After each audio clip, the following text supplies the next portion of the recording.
Kumusta mga kaibigan? Isang kwentong muli ang aking ibabahagi sa inyo na tiyak na kapupulutan nyo ng aral. Pero kung bago ka pa lang sa aking channel, ay pakilike po ng ating video. Pakiclick ng subscribe button, gayon din ang bell icon para lagi po kayong updated sa mga parating pa na upload. Kahit nahihilo, ay sinunod ko pa rin ang utos ni Nathan sa akin. Matapos kong kumain at makapagbihis ng uniformeng binigay nito sa akin bilang katulong dito sa bahay, ay nagsimulan ako sa paglilinis. Iyon nga lang ay masyadong pahirapan at kahit may vacuum naman ay hindi ako nito pinagamit ni Nathan at ang gusto nito ay maging manumano ang paglilinis ko.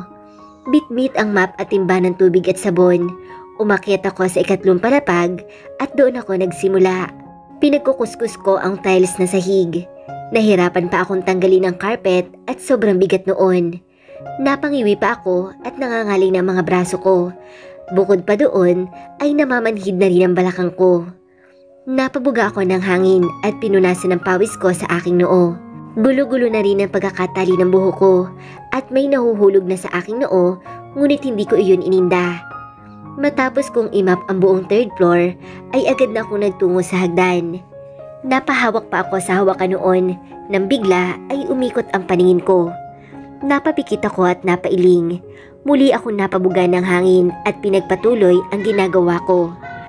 Pinigian ko ang map sa timba at muli iyong ikinus ko sa tiles. Nasa kalagitnaan ako ng pagkukuskus ng bawat baitang nang makarinig ako ng pagtikim sa itaas. Napatingala ako doon at nang tingnan ko, bumungad sa akin si Nathan. Nakasandal ito sa hawakan at magkakrus ang magkabila niyang braso sa tapat ng kanyang dibdib. "Ipagtimpla mo nga ako ng kape?" Utos nito sa akin at napapahikab pa. Napabuga ako ng hangin. "May ginagawa pa ako. Baka pwedeng sila na lamang utusan mo, Nathan." Ani ko naman dito. Hindi naman sa ayaw kong sumunod sa pinag-uutos niya. Sadyang napapagod na kasi ako at kanina pa ako naglilinis. Halos buong third floor ay nalinisan ko na, maliban lamang sa kwarto niya. Nagsalubong naman na magkabilang kilay nito, halatang hindi nagustuhan ang sinabi ko. "Gusto ko ikaw, wag mo nga akong pangunahan." Pagsinghal na sambit nito sa akin. Nailing ako at muling napabuga ng hangin. "Pero may ginagawa pa ako. Hindi mo ba nakikita?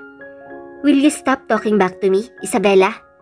Pasigaw na putol nito sa akin, dahilan upang dumagundong ang galit niyang boses sa loob ng buong bahay. "Kapag sinabi kong ikaw ang magtitimpla, gawin mo. Iyan ang papel mo dito sa bahay ko, kaya wag kang magrereklamo." Dagdag na anito pa, nakaigting na ang panga nito sa galit. "Mag-asawa tayo sa papel. Hindi mo kailangan gawin sa akin to." Pasigaw din na tugon ko sa kanya. Hanggat sa tingin ko ay tama ako, ipaglalaban ko iyon hanggat maaari. Hindi ako makakapayag na api-apihin niya lamang ako. Pagak namang natawa si Nathan dahil sa sinabi kong iyon. "Sa bibig mo mismo nang galing na sa papel lamang tayo mag-asawa. And let me remind you, you are at my house. Gagawin ko ang lahat ng gusto ko sa'yo." Sarkastik kong tugon ito sa akin. Napabuga ako ng hangin at pilit na kinokontrol ang galit ko. Ayoko magpadala sa galit ko at baka kung ano pa ang mangyari sa batang pinagbubuntis ko. Lalo na at hindi iyon makakatulong sa ganitong sitwasyon. Daladala ko ang anak mo, kaya sana magkaroon ka ng konting konsiderasyon sa akin. Napaismid si Nathan. "Are you fucking sure that's mine?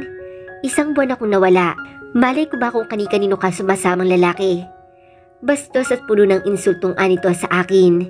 Pinasadahan niya pa ako ng tingin, mula ulo hanggang paa, at punong-puno ng disgusto ang nakaukit sa kanyang mga mata.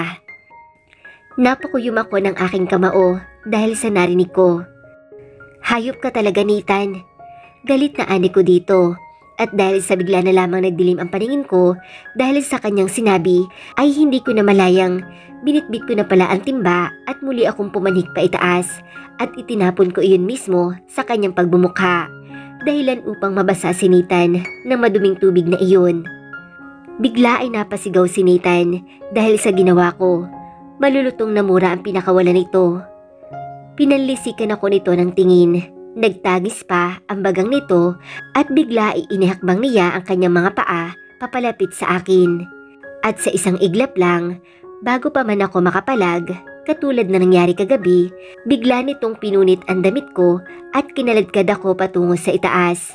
Pumasok kami sa loob ng silid niya at tinulak niya ako pahiga sa kama. Agad niya akong kinubabawan, dahilan upang magpumiglas ako. "Ano ba, Nathan? Pakawalan mo nga ako." Sigaw ko at sinusubukang itulak ito sa dibdib niya. Ngunit dahil sadyang malakas si Nathan ay hindi ako makapalag. Tinuluyan na nitong hinubad ang kasuotan ko hanggang sa wala nang natirang saplot sa katawan ko. At wala na akong ibang nagawa kundi ang tahimik na umiyak. Kusa na ring sumuko ang katawan ko at hinayaan ko na lang si Nathan sa ginagawa niya. Hindi na ako nagpumiglas pa.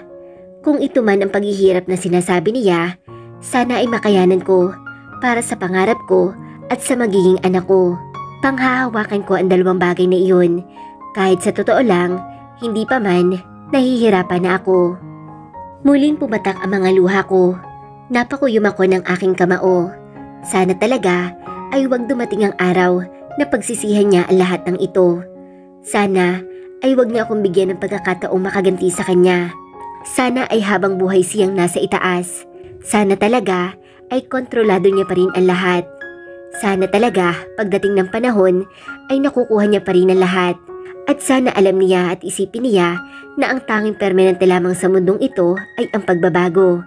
Dahil kapag biglang umihip ang panahon at hindi na sa kanya sumang-ayon ang tadhana, sisiguraduhin kong gagapang siya sa lupa at luluhas siya ng dugo sa mga kamay ko. Hinding-hindi ko siya mapapatawad sa lahat ng ginagawa niya sa akin. Matapos umalis ni Nathan sa ibabaw ko, ay tahimik itong nagtungo sa banyo. Samantalang ako naman ay nakatulala lamang sa kisame ng kanyang silid. Namamanhid ang buo kong katawan. Pakiramdam ko ay sobrang dumi ko na talaga dahil sa ginawa niya. Hindi niya na ako tinuring tao. Hindi ko akalain na magagawa niya iyon sa akin. Muli ay biglang may lumabas na luha sa aking mga mata. At bago ko pa man mapunasan iyon, ay bumukas na ang pintuan ng banyo at lumabas doon si Nathan. Nakatapis lamang ito ng tuwalya, habang ang kanang kamay nito ay pinupunasan ang basa niyang buhok gamit ang bimpo. "What are you still doing here? Get out and continue cleaning." Madiing saan nito. Napatango naman ako at mapait na ngumiti. Kahit nanghihina ang pakiramdam ko, ay sinunod ko ang sinabi niya. Bumangon ako at hinanap ang damit ko kanina. Hindi ko na ininda kung punit ang mga iyon at muli ay sinuot ko iyon. Bawal magpahinga dito sa bahay ko. Bawat oras ay mahalaga. And don't you fucking ever talk back to me again. Wag na wag mo ring uulitin ang ginawa mo sa akin kanina. Abuela's in the state again. Ibig sabihin lamang, kontrolado ko muli ang lahat. Isang pagkakamali mo lang, Isabela. Hindi lamang ang pamilyang naiwan mo sa Cordova ang gagawin kong miserable. Maging ang mga kasama mo dito. Tila demonyong saad nito at nakangisi pa ito. Napakuyom ako ng kamao. Pinalisikan ko ito ng aking paningin. Hayop ka talaga, Nathan. Stop cursing me. Putol ni Nathan sa akin. Kasasabi ko lang, isang pitik lang, impyerno na ang dadanasin ng pamilya mo. Nakakaloko pang anito. Mas humigpit pa ang pagkakakuyom ko ng aking kamao dahil doon. Gusto kong saktan si Nathan mismo. Napakademonyo niya. Napakahayop. Paano niya naaatim ang lahat ng ito? Good. Marunong ka naman palang sumunod ah. May panunodyo sa boses na anito nang hindi ako nagsalita. Now, get out of my room and continue cleaning. Ipagtimpla mo rin muna ako ng kape. Ang sarap lang kasing panoorin na nagpapakahirap ka dito. Humahalakhak na saan nito. Napabuga ako ng hangin dahil sa narinig ko. Pilit kong pinapakalma ang sarili ko. Ayoko magpaapi kay Nathan. Maninindigan ako hanggat nakikita kong nasa tama ako. Pero papaano ko magagawa iyon kung umiikot na ang mesa at wala na sa akin ang alas? Kontrolado niya ang lahat at natatakot ako na sa isang iglap Pahirapan niya rin at gawing miserable ang buhay ng mga magulang ko. Ano na lang ang magagawa ko, lalo na at hindi nila ako kasama. Walang magtatanggol sa kanila. Kaya kahit ako na lang ang pahirapan niya, wag lang madamay ang iba at ang mga magulang ko. Nang maikalma ko na kahit papaano ang sarili ko, ay saka ako tahimik na lumabas ng kwarto ni Nathan. At pagkalabas ko pa lamang, muli na namang nagsiunahan sa pagtulo ang mga luha ko. Natatakot ako para sa sarili ko dahil alam ko na sa pagkakataong ito ay wala akong laban sa demonyo. At hindi ko alam kung papaano ako makakatakas sa impyernong ito. Ang tanging hiling ko lamang ay sana hindi pa maging huli ang lahat. Wala akong nagawa kundi sundin ang utos ni Nathan. Masama pa rin ang pakiramdam ko, ngunit hindi ko na iyon ininda. Agad ako nagtungo sa kusina para ipagtimpla ito ng kape. Sa kalagitnaan ng pagtitimpla ko ay biglang sumulpot sila na sa gilid ko. "Hala Isabela, anong nangyari sa'yo? Ayos ka lang ba?" Gulat na sambit nito nang makita ang itsura kong gulo-gulo ang buhok ko at punit-punit ang aking suot.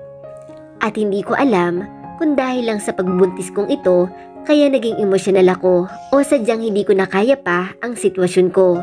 Kaya napayakap na lamang ako kay Lana at doon humagulhol sa balikat niya. "Lana, ang hirap pero kailangan ko magtiis. May mga madadamay, oras na lumaban ako sa kanya." Bulong ko dito. Wala pa ring humpay ang pagtulo ng mga luha ko. "Anong ibig mong sabihin, Isabela?" Naguguluhang sambit niya sa akin habang abala ito sa pagpupuna sa mga luha ko. Napabuga naman ako ng hangin at napailing at hindi ko na napigilan pa ang sarili ko at kwento ko sa kanya ang lahat na nangyari mula umpisa at kung ano talaga ang namamagitan sa amin ni Nathan. At nang matapos ako ay nakita ko ang pagtutop nito sa kanyang bibig. "Diyos ko, napakahayop talaga," wika ni Lana at maging ito ay napaiyak na din. "Kaya natatakot ako. Ayoko madamay ang pamilya mo dito, Lana. Kaya hanggat maaari ay sumunod na lamang tayo sa inuutos ni Nathan. Lalo na at nasa ibang bansa raw ngayon si Doña Bella. Wala tayong laban. Wala akong laban." Pabulong na wika ko pa. "Anong plano mo ngayon? Diyos ko, ano kaya kung tumakas na tayo dito? Umalis na tayo, Isabela." Napailing ako. Magandang ideya iyon, ngunit imposibleng walang gawin si Nathan oras na tumakas kami. "Hindi pwede. Baka balikan niya ang pamilya natin sa Cordova." Tila nawawala ng pag-asang sambit ko. Nalaglag naman ang magkabilang balikat ni Lana. Hindi ito nakaimik at napayakap na lamang sa akin. "Pasensya ka na kung nadamay ka pa dito, Lana." Umiling ito. "Wala kang kasalanan, Isabela. Kagustuhan kong sumama dito dahil umasa ako makakapag-aral ako. Ngunit sa tingin ko, hindi na iyon mangyayari pa. Makukulong na lamang tayo dito." At ako naman ang napailing sa pagkakataong ito. Hindi ako makakapayag na habang buhay tayong nasa poder ni Nathan, may awa ang Diyos. Babalik din sa kanya ang lahat ng to. Kailangan ko mag-isip at gumawa ng paraan upang makawala kami sa impyernong ito. Alam ko kasi na hindi na kami papakawalan ni Nathan dahil kapag nangyari iyon ay may posibilidad na magsumbong kami kay Doña Bella. At alam kong iyon ang kinatatakutan niyang mangyari.